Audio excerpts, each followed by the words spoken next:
Hey, sleepy friends. This is going to be some comic book thoughts. I'm wondering how well this microphone's going to pick me up out here in my backyard.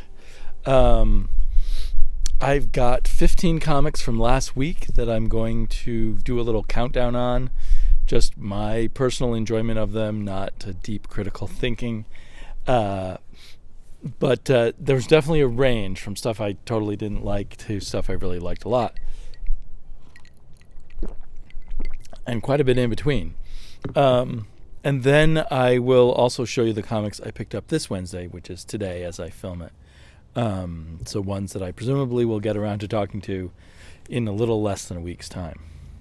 So 15 comics, counting down from my least favorite to my most favorite. So number 15 is Man-Eaters. But I didn't even notice till I got it home. But I don't think I could tell my shop I don't want it because it is listed as Man-Eaters number 8. It's another one that isn't a real issue of the comic book. It's like extraneous materials. Last time it was a pretend girls and boys magazine or a boys magazine. I can't remember. This time it's some kind of game that I think is supposed to be something they send to the schools for people to do activities at school to learn about menstruation and the evils of turning into a panther when you menstruate.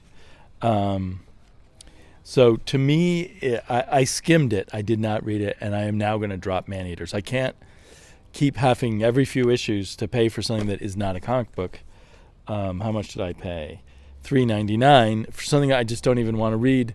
That seems to be just a constant repetition of the same idea of, we're all mistreated when we get when we menstruate, and the horrible prejudice of society against us.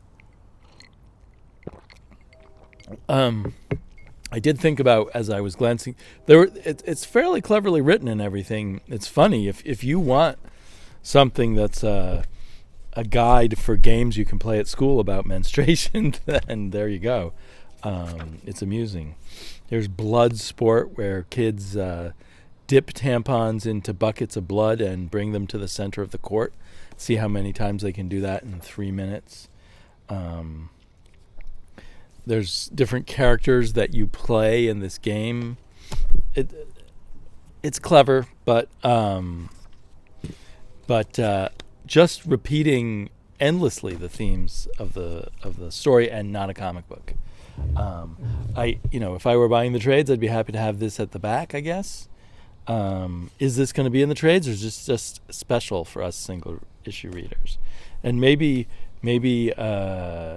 Chelsea Kane's core audience really relates to this and really loves this, and the more they can get, the better. It did make me realize reading this that it was saying 6th grade, so I guess different girls will start menstruating at different ages. But certainly when I was in 6th grade, I had no awareness that the girls I was going to school with were dealing with menstruation. Now, by 7th grade, I was busy dealing with problems of my own that came from adolescence. Now, maybe those aren't as big problems as menstruation. But anyway, those certainly consumed my thoughts at the time. So number 2, a big disappointment. This one, you know what? Maybe if I tilt this camera differently, the sun. Oh, that's worse. There we go. It's kind of an odd angle. But Electric Black, I got because I was a bit confused. I heard people talking about how great Vault Comics was, and I got that confused with Scout Comics. Two comics with a OU in them, I guess. So I thought, and I read the description, I guess, in previews 2 or 3 months ago, and thought Electric Black sounded cool. And what it is one of those little curio shops in horror stories that just magically appear in different places. So this gives us some framing material and then 2 horror stories. One called Rat Ship, and the other called Bixby's Miracle Drops. I enjoyed Bixby's Miracle Drops a little better.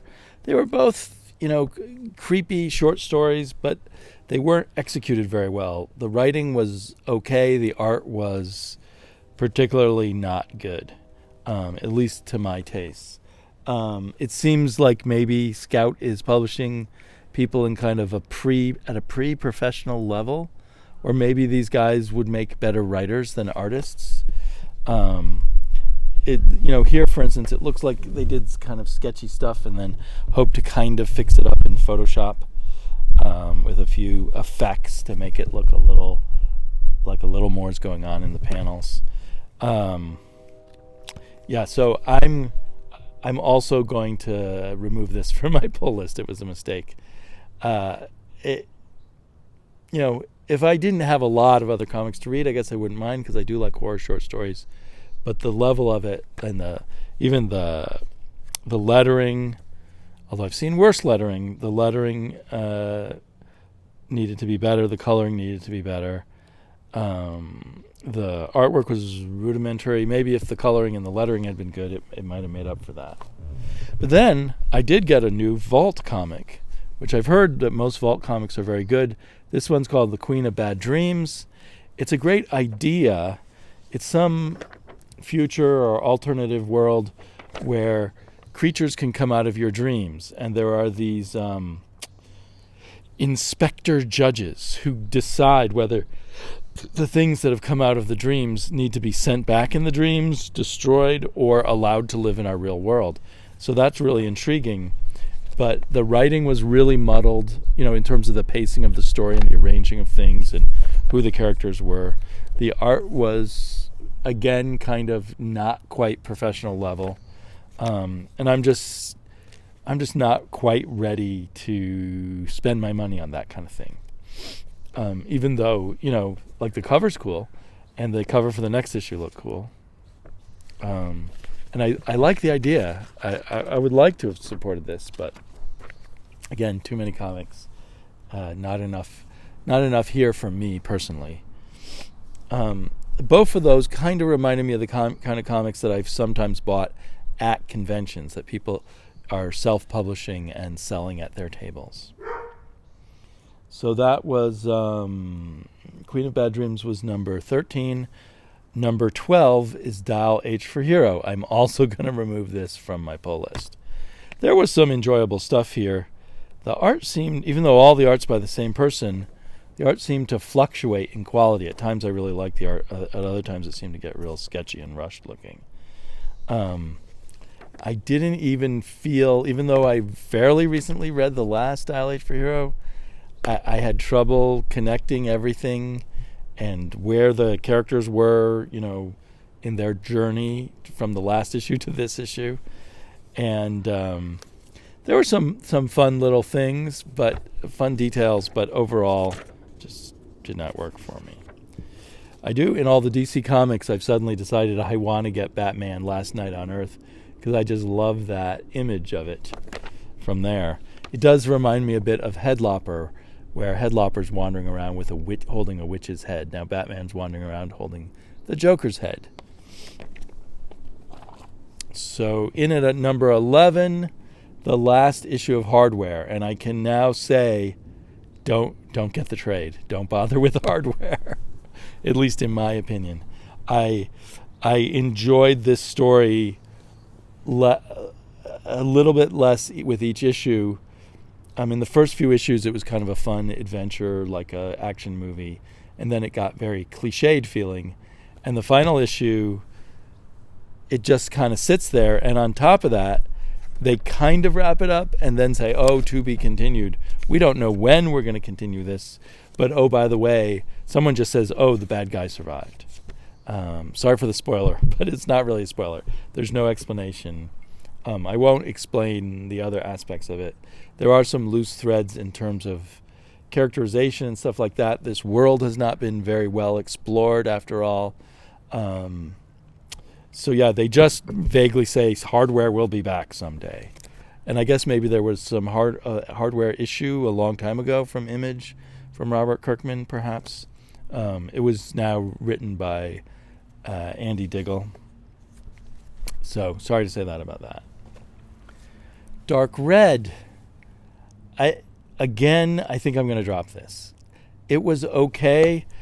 Right. The story was okay. Nothing.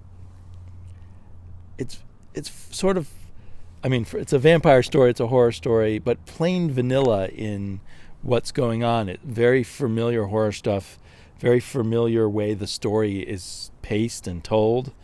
And the only twist is we get some Nazi vampires, some white supremacist Nazi vampires, who literally, it is revealed on the last page or near the end, have swastikas on their foreheads, which it just doesn't really, I don't know, didn't do anything for me. But mostly it was because the story, the writing is just okay, and then the art really doesn't wow me. So I'm gonna let this one go too. I have a lot of new ones I want to add on anyway. So what was that? Let me count. I should be able to keep this math in my head. 1, 2. So in at number 10 was a pretty fun fill-in issue for Moon Girl and Devil Dinosaur. It was written by Montclair. What's his first name? Brandon Montclair. So the fill-in was the artist, but it does also feel like a fill-in story. We've got had a lot of relatively short arcs in this, but this is a one-shot. But it's really just about Moon Girl hanging out, being like a kind of annoying younger sister to Spider-Man. And it was fun to read, but didn't have the richness and the charm, the level of charm of many of the other recent story arcs from Moon Girl. But I'm certainly was glad to read it, and I will eventually read it with my daughter, who for the moment is off of Moon Girl. She's busy reading a bunch of Supergirl, and also a bunch of stuff on the Korean thing, Webtoons. Let's see, so that was number 9. 7, 6, 5, 4, 3, 2. Okay, that must have been number 8. Is that right? 7, 8, 7, 6, 5, 4, 3, 2, 1. No, that was number 9. I had it right the first time. In at number 7 is Invisible Kingdom. I enjoyed this. There was some really great moments of kind of sci-fi design work by Christian Ward. I don't feel like he's hitting it out of the park with his character designs, but I definitely love a lot of the sort of sci-fi scenery and hardware he's coming up with, though the cover is a great example of that. And so, and the colors, of course, are, as you can see here, are really fun. But the writing, the story is kind of, that's okay. That's somewhat interesting. It basically looks like these two characters are going to come together because they've both uncovered something where there's been payoffs to the anti-materialistic church from the very materialistic company called Lux. And that seems to be the entirety of the plot and the secret. If there's more, if this is going to open up to a bigger mystery and stuff, we don't have any hints of that yet. I particularly like the scenes inside the religious monastery. That part's really cool.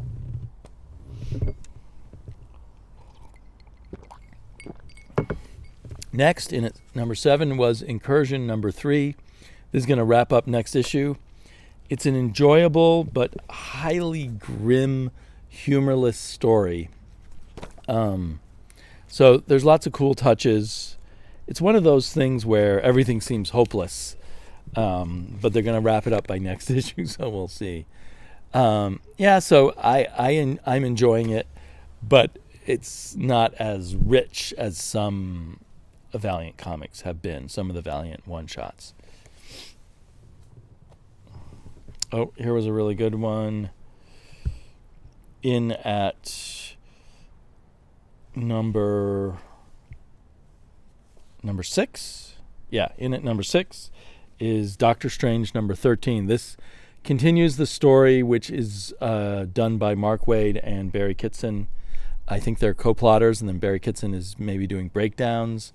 and we've got Scott Koblish and Scott Hanna finishing off the art, and it ends up with a very much a kind of slightly refined 1980s, even 1970s and 80s Marvel feel, which is a good thing. There's sort of the limitations of that kind of story to a degree. It's not exactly like a story from back then because it's still less wordy, although perhaps more wordy than your average Marvel comic right now. I'm not sure. But there's a problem to be solved, and Doctor Strange is allying himself with various people in the magical realms to get it done. There's the return of an old love. I think in an actual 1980s Marvel comic, there'd probably be a lot more made of discussions between Doctor Strange and his ex, who now have to team up, and then they have to team up with old enemies and the like. Anyway, this is a fun comic. If you're craving that old school Marvel, this is definitely one to take a look at. Probably start with the issue just before this, although like an old school Marvel comic, I think you could just jump in and do fine. So down to number 5 was Batman Detective Comics. I was originally planning to just drop this, but I'm enjoying it so far. But after the last Tomasi story that ended with such a thud, I still worry where this is all going. And there's a certain feeling of overfamiliarity. Batman has yet another villain who knows everything about Batman and has turned his world inside out because of all his knowledge about Batman and is kind of on a crusade against Batman. But it's done in a fun way. The art by Brad Walker is to me kind of peak Brad Walker art. I really love this silent page where there's just kind of a standoff between the Gotham Knight and his crew of terrorists and the Gotham police and Batman. Tomasi seems to be in high gear again. We'll see if he can pull the whole arc off and make it work. Ironically, in my top 5, there were 3 DC comics. Freedom Fighters continues just to be really good, as it always has been. Really great art for this kind of story, and we're about to learn more about the Superman of this world. We get a little bit of him, and clearly next issue there's going to be a lot about the Superman of this world. And we're bringing together some of our threads and heroes.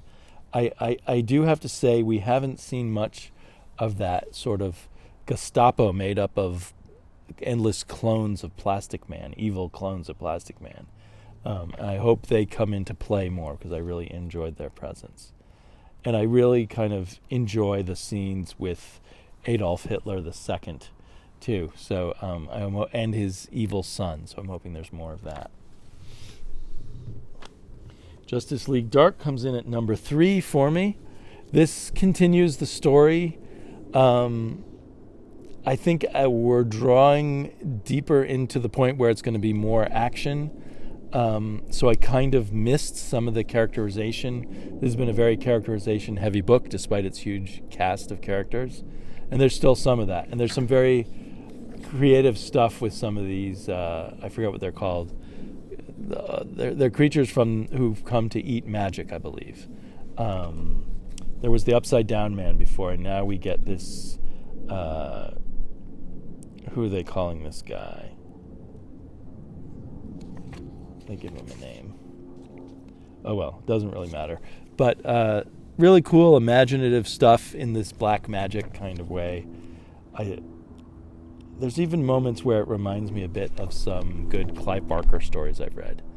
So yeah, I'm still really enjoying Justice League Dark. A real standout in the DC world. And then Skyward added kind of a new layer to what's going on with spoilers if you're reading this in trade. So you might want to skip till after I finish talking about Skyward. Well, I'm not going to talk about it very long. But the spoiler is that we learn all about the backstory of our heroine's mother, who we thought was dead. And we get her kind of backstory and what happened. And that is very interesting and very cool and adds some new layers to the story. And now we're in a different situation where apparently there is no cure for the gravity problem.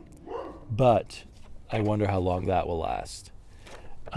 They're very good in this comic at adding twists and turns and revelations in a nice, organic way.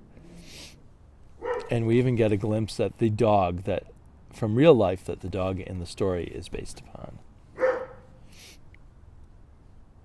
So, yeah, just looking forward to the next issue and what will happen there. Finally, in at number 1, not a big surprise, is Criminal. Of the 4 issues of the current Criminal, this was maybe the one that wowed me the least, but I still loved it. So, I mean, that's the level that Criminal's at. This is more what I would call a vignette, a few moments out of the disjointed criminal life of Ricky Lawless. Takes place back in 1993. And he's committing crimes, making bad decisions, trying to work out relationships with people and not doing a very good job at it. So it's just kind of a moment in time with Ricky Lawless. Pretty creepy stuff. I'm more and more liking Jacob Phillips' coloring, Sean Phillips' son's coloring. Yes, it's still not up there with Breitweiser's, but very cool portrayal in this of drug addiction and lack of sleep, or a drug overuse, let's say. May or may not be addicted, I suppose. Criminal is a great package. There was way more than the standard number of pages in here, as has been the case, I think, with just about every issue of Criminal in this run so far. There's some others of the independent comics. I'm more and more noticing that you just get more for your money in the independent comics, just in literal number of story pages. Okay, let's quickly let me show you the 10 books I picked up today. 3 or 4 of them I picked up off the shelf, or maybe almost half of them. At least 4, maybe more. I just picked up off the shelf just to check out, or because I forgot to put them on my pull. So I couldn't resist Savage Avengers. It's the dumbest thing in the world to bring Conan into the present time and have him as a regular member of a version of the Avengers. But it's written by Jerry Dugan, and I've enjoyed Jerry Dugan's little Conan run in Savage Sword of Conan. I couldn't resist just checking out the first issue. And the art looks really nice. And I always like a well-drawn Conan. So I wouldn't be surprised if Mike Deodato is one of those artists who've always wanted to draw Conan, as I would if I were an artist. Also picked up Young Justice number 5, which I think is last month's issue. I think that number 6 came out this week. I have to double check that. So I guess I thought I had this on my pull, but I guess I've just been pulling it off the shelves. So I may have to look for number 6 if it is indeed out this week. And then I guess, even though my shop ordered me issue number 2 when I bought issue number 1 and number 3 there, I forgot to have them put it on my pull. So luckily they had 2 copies left of Red Sonja on the shelf. This is a very cool cover. It's by the person who's done the regular covers, but in a different style. Amanda Connor doing this cover. I really like what she's done here. Another one I pulled off the shelf. I'm not sure if I want to add this to my pull, so but I thought I'd check it out. Gogor, or Gogor. It's a fantasy novel by Ken Gehring, who did Planetoid. It looks like he's simplified his art since Planetoid, unless I'm remembering his art wrong. It looks like there's a lot less inkiness and lines to it. I don't know if that's just created, written, drawn, colored, and lettered by Ken Gehring. Maybe that's to save time, simplifying his style, or maybe it's just a natural evolution of his style. We'll see. I'm guessing that I'll find one issue of this enough or decide to wait for trades, but we'll see. Oh, and then also, wow, I pulled Deceased off of the racks too. I looked inside and I really liked the art and the color, and I am always wanting to read more stuff by Tom Taylor, who I think is a really good storyteller. So even though it seems like the kind of event that I shouldn't like, I thought I'd give it a try. And it was the Savage Avengers was $5, but it was a regular $3.99 comic.